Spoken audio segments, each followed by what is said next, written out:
next up, guys, here with us now, we have Wrap. Tom Smith, the president and CEO of Wrap. Tom, how are you doing today? I'm doing great. How are you guys doing? Wonderfully. It's very good to have you here.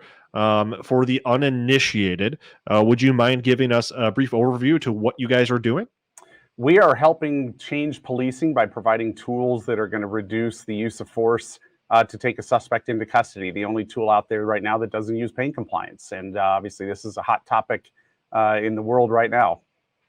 Absolutely. Absolutely. I'm very excited to hear your approach. First, I would like to ask, where in the world are you? You have the best view I've ever seen in my life. And the sky is a beautiful saffron.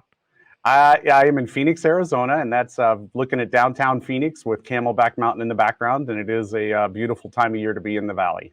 That is gorgeous, guys. Keep that in mind. Let's plan a Benzinga trip down to Phoenix. It is beautiful down there. All right, Tom, I would love it if you could show us what you're doing over at Wrap now with a little presentation. I will do that, and I appreciate everybody tuning in this morning, and obviously the wonderful safe harbor statement as we're going to talk about future things. And my background, as introduced, my name's Tom Smith. My brother and I started Taser back in 1993, now Axon, so my career's been spent in law enforcement doing this all over the world. I was always doing the outside stuff, and I joined this company 2 years ago because this is what I think policing is going to go to. They were always asking, is there a way to stop somebody and take them into custody without hurting them? And our product is the BolaWrap, which you see here on the screen. And it is a handheld device about the size of your cell phone. You operate it like a remote control. And then it has a cartridge that you see on the right there that snaps into the front of it. And when you deploy this on a person, it sends out an 8-foot Kevlar tether that wraps around them. And then it doesn't put anything into the body, and it gives the police that window of opportunity to take them into custody. We also have a lot of intellectual property around this. The company was very active on that from the get-go, so you can see that we have 12 issued U.S. patents and have filed all over the world. And so while I've given you the description of how this works, I'm going to show you a quick 30-second video so you visually get to see how this works. And now we've slowed this down so that it's filmed at 20,000 frames per second, so you can really see what's going on, because in real time it happens in the blink of an eye. So let's take a quick look at this video.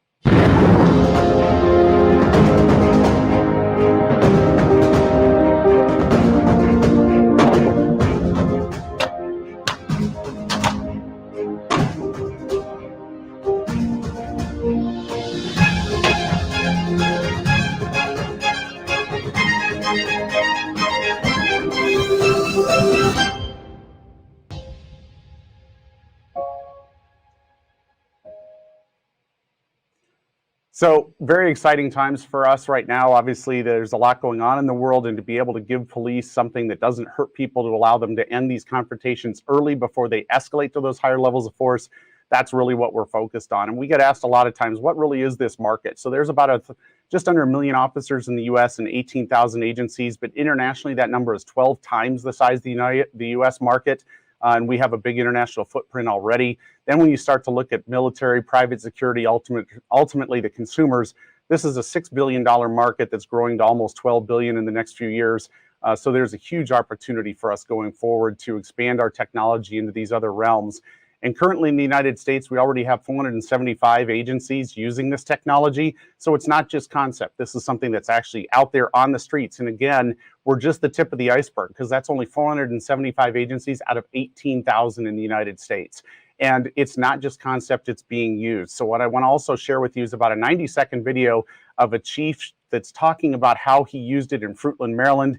And while he's talking, you'll see in the background actually body cam footage of how they were able to use this against a suspect that was in a crisis that they needed to get help, and they didn't have to hurt him. So I'm going to let you watch this 90-second video. Oops, if I can get this to play for you.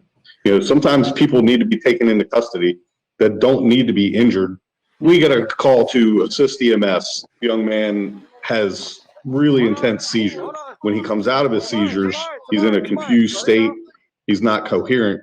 He's a big, strong guy, and he comes out swinging. They knew that they weren't being threatened by him, and they didn't want to hurt him. His condition is as bad as it needs to be already. We don't need to make it worse. Corporal Mills was able to explain to the family what the device was going to do. So when the noise came, they weren't thinking that it was a gunshot or a taser or anything like that.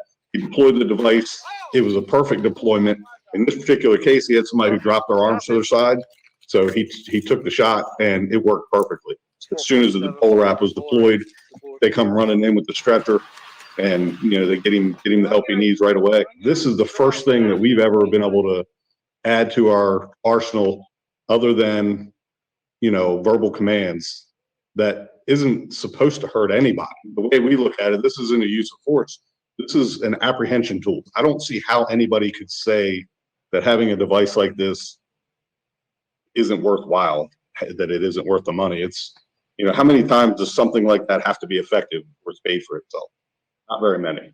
Maybe one. If, in this particular case, they had to go to, if he continued to be violent and they had to go to some other type of device, the outcome may have been different.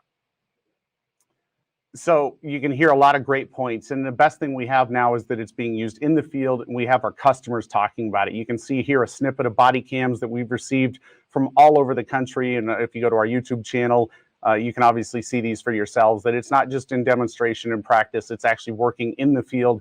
And the best cases is the chiefs and these departments talking about it. We have over 50 documented uses already.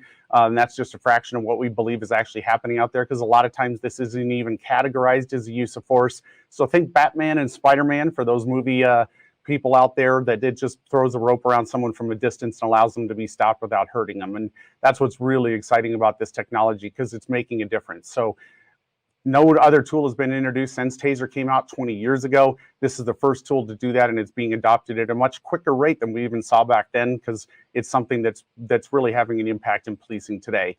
A lot of people ask about our distribution network. We have 14 distributors in the United States that cover all of the states. I've worked with these guys before, and they work with all those local and small agencies, because over 80% of those 18,000 agencies are less than 100 men in the US. So it makes a lot of sense for us to use a distribution channel that puts almost 100 other people out there on the ground, boots on the ground, helping to sell this, helping to do those demonstrations.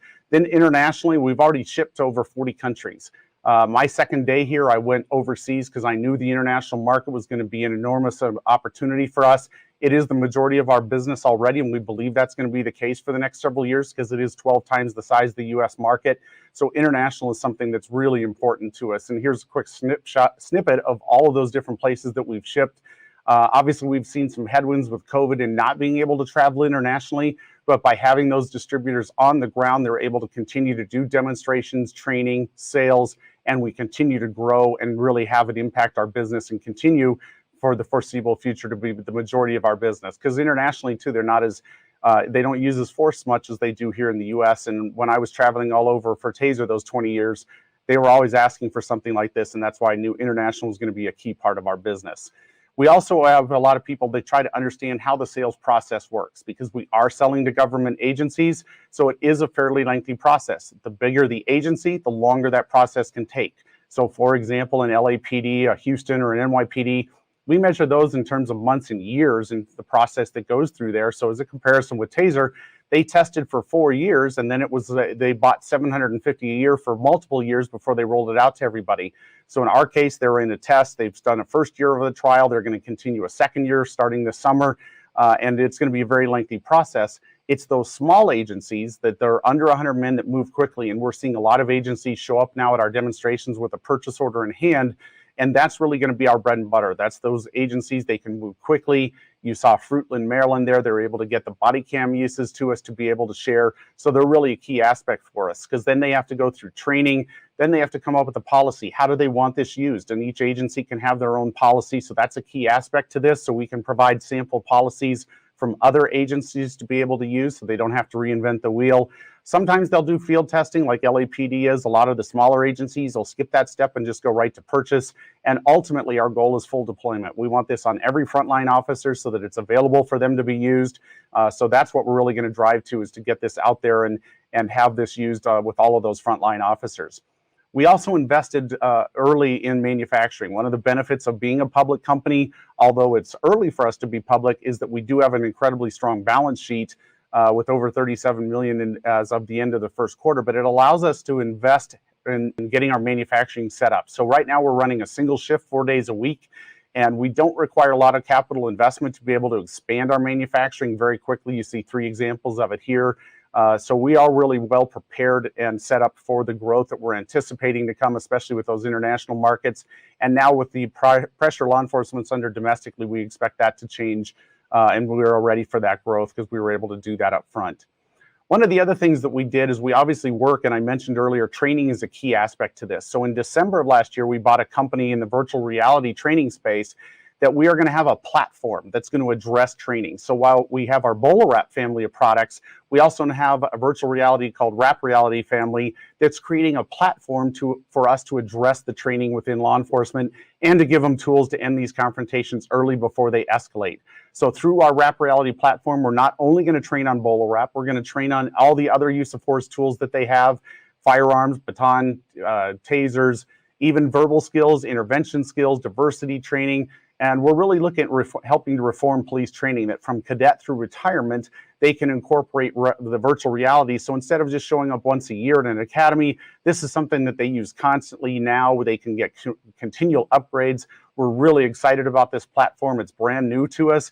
And we're also going to incorporate it into a subscription model where it's a per officer per seat, so that we can track all of their training data and they can pay for it over time. And then they can either incorporate the BolaWrap into that training or that subscription as well, or they can buy it as a standalone. But really excited about that platform because we're already dealing with those trainers in the sales process and teaching them how to use the BolaWrap.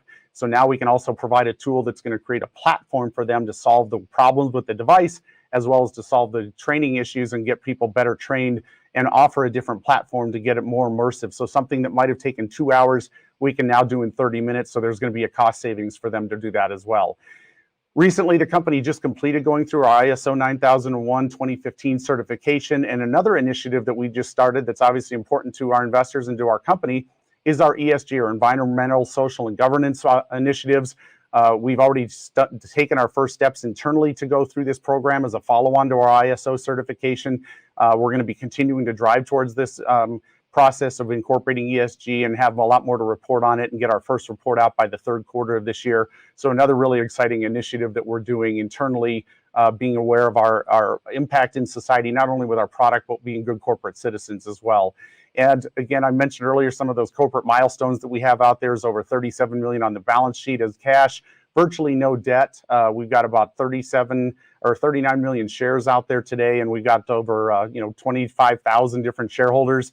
And a lot of those shareholders all are law enforcement officers that are using our products. So we've seen that as well, where they don't only use it in the field, but they've also invested in the company. So it's a really exciting time for Wrap. Where we're at today, we're obviously looking forward to the future and what the opportunities are going to bring, because it's really easy for people to point out problems.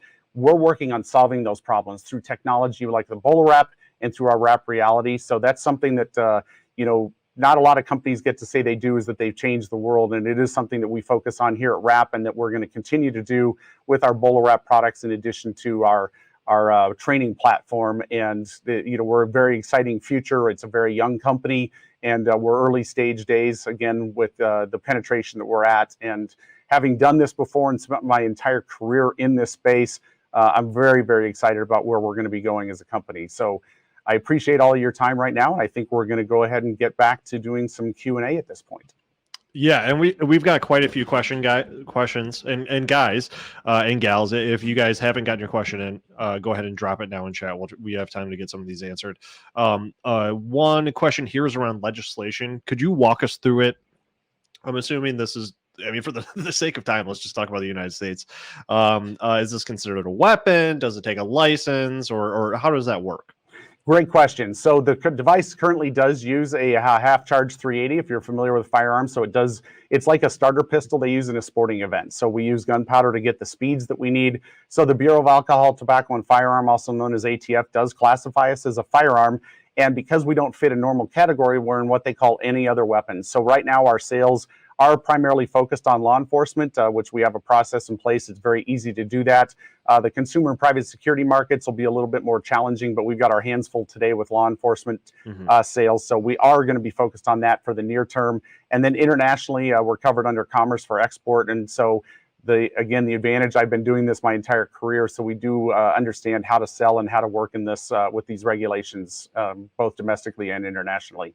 That's fantastic. And then, how does the one operationally for the operator, how does the cartridge system work for reloading? And then how do you do that from a pricing and packaging perspective?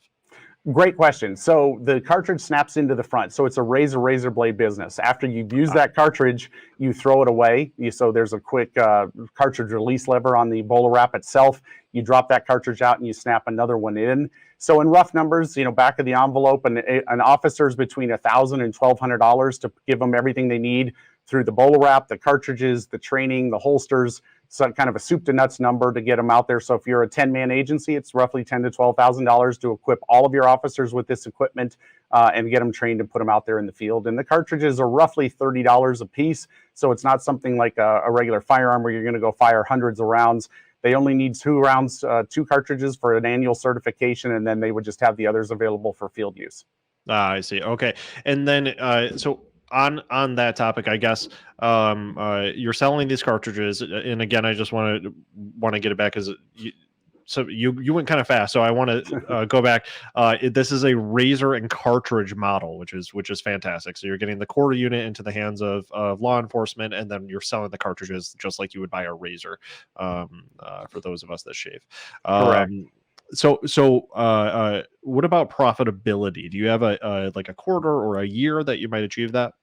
Yeah, we're working right now on our margins. Obviously, we've been investing heavily in the company, so we don't foresee that happening until probably sometime in 22. We're obviously striving to do that sooner, but probably late 22 we'll start to see that flip. And then obviously, if we get some of the momentum to convert into the sales, that'll happen sooner. And then we're obviously focused on our margins to improve those.